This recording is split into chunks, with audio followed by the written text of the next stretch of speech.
नमस्कार। उत्तर प्रदेश में चुनाव की तारीखों का ऐलान होते ही राजनीतिक उथल-पुथल मच गई। ओबीसी यानी अदर बैकवर्ड क्लासेस के बीजेपी नेताओं ने पाला बदलने की होड़ लग गई, जिसके चलते 2 मंत्रियों समेत बीजेपी के कई नेता समाजवादी पार्टी में शामिल हो गए। प्रदेश की योगी सरकार के एक खास वर्ग के मंत्रियों में अचानक मची इस भगदड़ ने पॉलिटिकल पंडितों को भी सुन्न कर दिया। वो सभी समाजवादी पार्टी के प्रमुख और प्रदेश के पिछले मुख्यमंत्री अखिलेश यादव की राजनीतिक इस चाल की वाहवाही करने लगे।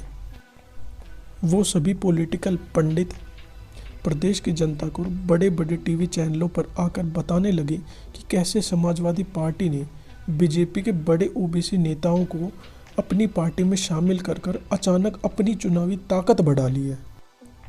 लेकिन बीजेपी ने पलटवार करते हुए अखिलेश यादव के घर में सेंधमारी करते हुए बीजेपी ने अपर्णा यादव को बीजेपी में शामिल कर लिया और इन बड़े बड़े पॉलिटिकल पंडितों और सपा के दावों की हवा भी निकाल दी।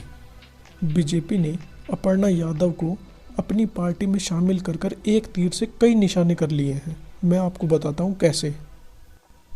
पहला तो बीजेपी ने अपर्णा यादव को बीजेपी में शामिल करके महिलाओं को अपनी पार्टी की तरफ आकर्षित कर दिया है। दूसरा, ओबीसी वोट बैंक को खिसकने से रोक दिया है। और तीसरा, सपा के घर में सेंधमारी करके बीजेपी ने पब्लिक को संकेत दे दिया है कि अखिलेश की समाजवादी पार्टी में दरार पड़ गई है।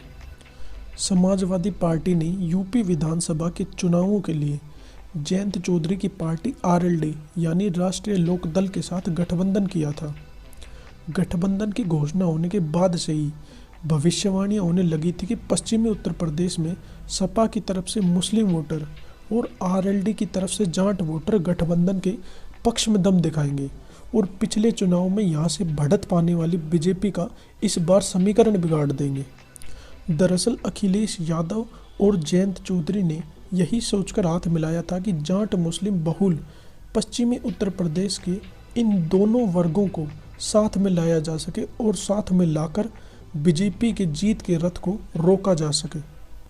और पश्चिमी उत्तर प्रदेश में ऐसा माना जाता है कि जाट और मुस्लिम मिलकर जिस किसी पार्टी या गठबंधन के पक्ष में वोट कर दें तो उस पार्टी या गठबंधन को कम से कम 2 या 3 दर्जन सीटों पर आसानी से जीत मिल सकती है। आरएलडी ने गठबंधन से पहले 50 सीटें मांगी थी, लेकिन समाजवादी पार्टी ने 36 सीटें देकर गठबंधन को फाइनल कर लिया था।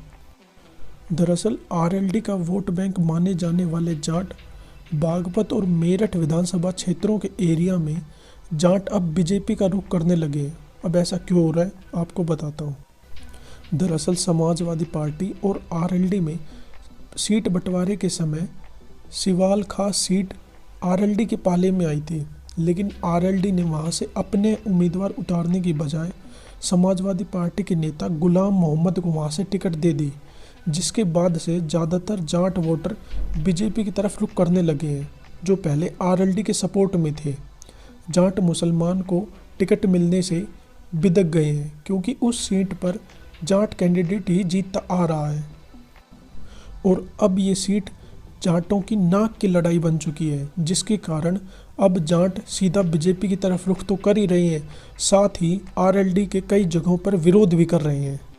सिवाल खास सीट से मुस्लिम प्रत्याशी उतारे जाने से जाट खासा नाराज चल रहे हैं और अब अगर सिवाल खास सीट से मुस्लिम प्रत्याशी को हटाकर जाट प्रत्याशी उतारा भी जाता है तो भी समाजवादी पार्टी के हाथों से मुस्लिम वोट खिसक सकता है, जिसका सीधा फायदा बीजेपी को मिलेगा।